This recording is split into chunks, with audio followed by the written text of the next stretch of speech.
The world ended not with thunder, but with silence. A silence so heavy it drowned the screams, the sirens, the endless wails of the dying.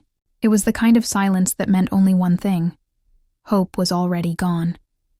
Elia Rivers knelt on the fractured rooftop of the orphanage, her knees scraped raw from rubble, arms trembling as they held the two still bodies of her children.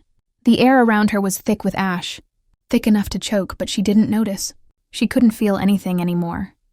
Not the bleeding wound on her shoulder. Not the heat from the fires consuming the city below. Not even the tears rolling down her soot-covered cheeks. Only their weight. Elan's small hand dangled limply from her grasp, fingers still sticky with blood. Leary, her youngest, had died first. Quick, a piece of shrapnel to the chest. She hadn't even had the chance to scream. Now they were both gone. And Elia was still breathing. Why? The sky above had split open hours ago. Black lightning, crimson clouds. The sun had turned into something monstrous and red. Screams had echoed through the buildings as mutated beasts crawled out of hellholes in the ground, once human things, twisted and hungry. People had turned on each other. Governments fell in days. Humanity shattered in weeks. Ilia had tried to fight back. She had tried everything. Knives, guns, her own bare fists. But all her struggle meant nothing in the face of a world ending. She wasn't a chosen one. She wasn't blessed. Just a mother. A mother who couldn't save her children. She could feel it now. A shadow stretching over her. One of them. A towering beast with molten eyes and rows of gnashing teeth. It didn't even growl. It just existed, radiating despair. The sound of its claw against metal cracked the sky like thunder. Elia didn't flinch. She bent over her children's corpses, pressed her lips to their hair, and whispered, not a prayer but a plea. Please, she said brokenly. Just let me do it over. The moment the words left her mouth, everything stopped. The silence deepened into stillness. Time seemed to pause. And then she felt it, a pulse not her own, a heartbeat, not from her body, but from something inside her, ancient and waiting. Warmth spread through her chest. Bright light poured from behind her eyes. Then everything vanished. She woke up choking on breath. Gasping, sweating, heart racing, Ilia sat bolt upright, clawing at her throat. She was on a bed, a thin mattress, a pillow that smelled of detergent and dust. Her limbs flailed as she rolled to the edge, half falling to the floor, hands scrambling for any weapon. But there was no smoke, no ash, no monsters, just sunlight. Warm, golden sunlight streamed through a familiar wooden window, landing gently on the threadbare rug beneath her feet. Her breath came shallow, panicked, as she turned and looked at the walls. This room, her room, from 10 years ago. She ran to the mirror, not caring how hard her knees hit the wooden floor. The girl staring back at her was young. Her face had no scars. Her lips were full. Her eyes weren't red and hollow. Her skin, though pale from shock, was smooth. Her hands trembled as she reached up and touched her cheek. She whispered. I'm back. A faint ding echoed in her mind. System boot complete. Spatial core activated. User Elia Rivers and bound to Seed Vault. Welcome back. Her breath caught. She backed into the wall and slid down to the floor, knees to her chest. She remembered now. Everything. The fall of the world. The betrayal. The moment the air turned red. The faces of those she'd trusted stabbing her in the back for scraps of food. The cold. The deaths. Of her children. Her entire body began to shake, but she didn't cry. Not this time. Because now she was alive and she wasn't alone. She had something else. The Seed Vault.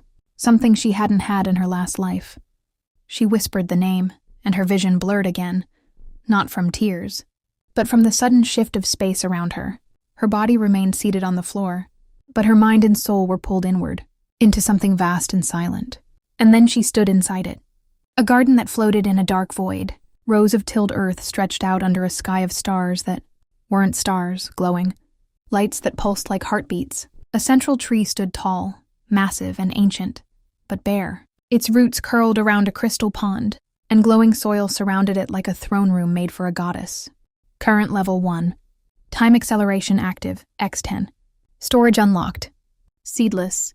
She walked forward slowly, her boots brushing the glowing soil. Her hand reached out and touched the earth, and instantly, heat surged through her fingers. The system responded.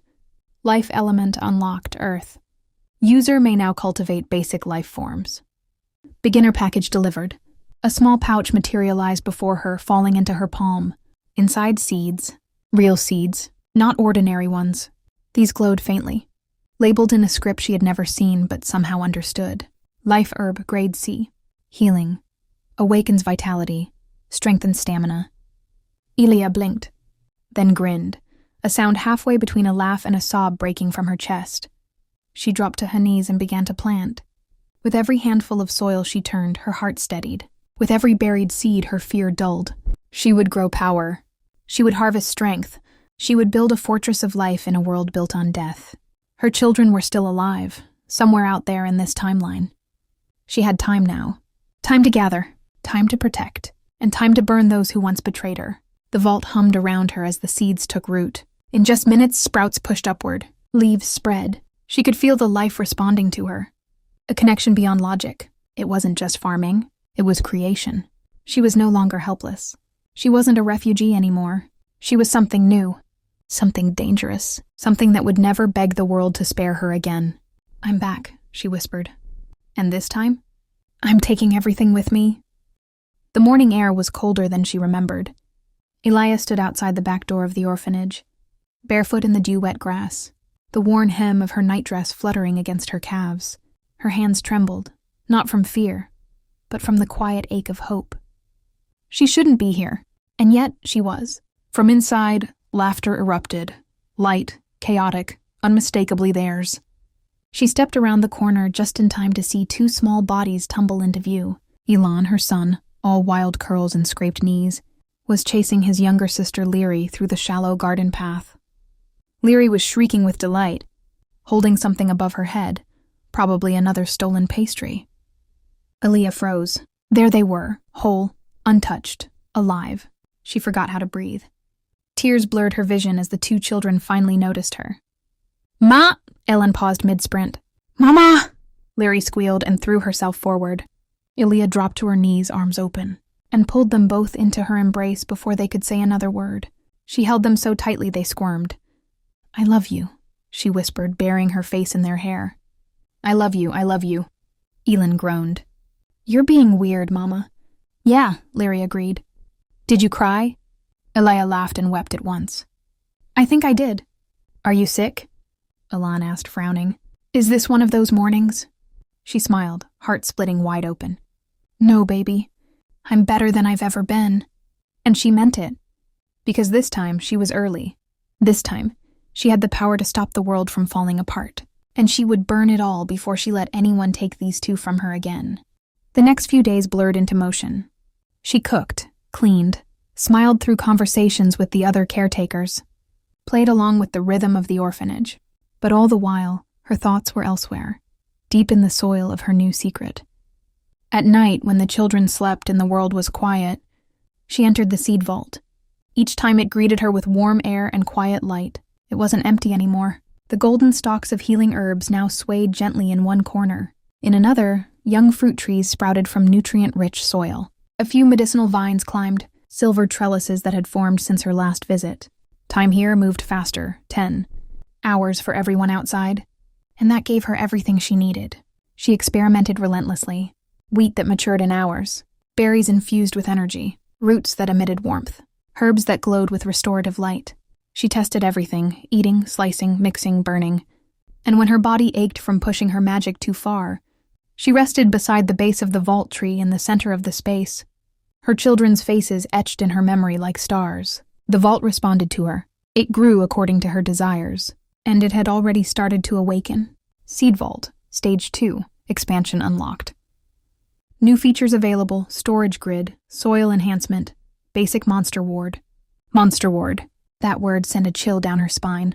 The world had not changed. It was already beginning, quietly, in the soil and skies and bloodstreams of things too small for most to notice. She remembered the signs, and one morning she saw it. A small bird twitching on the orphanage windowsill, its eyes glassy, one wing curling inward like it had melted slightly. The others thought it was sick. She knew better. The mutation had begun. The apocalypse was coming, maybe even sooner than last time. But this time she would not beg or run or wait. This time she had a hidden world beneath her skin, This time she had children to protect, and this time she would survive, even if it meant making the world kneel.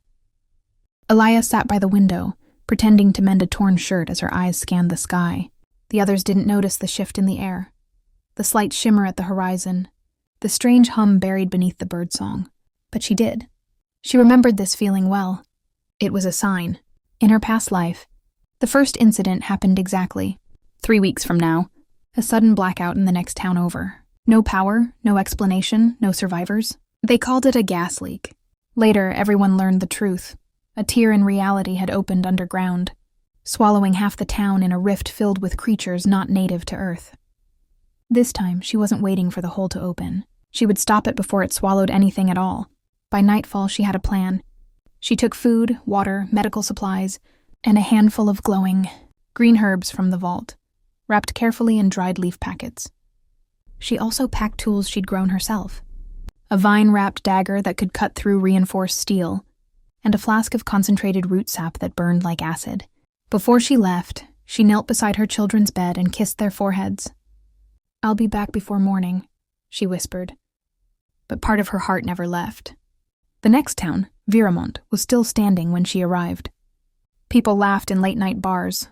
Lights glowed softly in windows. It looked safe, whole.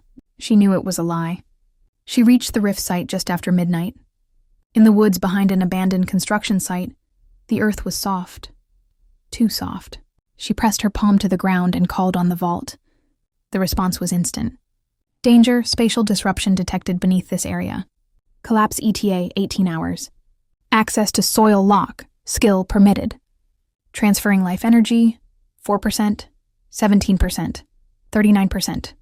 The earth lit up beneath her hand, pulsing green like a heartbeat. Then the soil began to harden, layer by layer. Thick roots pushed through the ground, wrapping themselves around whatever tier had begun to form. The hum faded. Rift delayed. Local stability 67%. World's notice level sent. You have prevented the first breach. Elia collapsed to her knees, drenched in sweat, arms burning. But she laughed. It worked. She wasn't helpless anymore. She returned to the orphanage just before dawn. The children were still asleep, curled up like kittens in the blanket nest she made for them. She leaned in the doorway, watching them breathe. Ilan snored a little. Leary drooled on the pillow, and Elia smiled. She had bought the world its first breath of extra time. She had rewritten the first line of the apocalypse, and it was only the beginning. Elia waited 3 more days. 3 days of pretending to be just a mother, just another caretaker, just another face in a quiet world that had no idea it was dying. But under her skin, the urgency crawled like flame. The rift she sealed in Viramont was a temporary fix. More would follow. Bigger ones, some too deep to reach, some too wide to stop.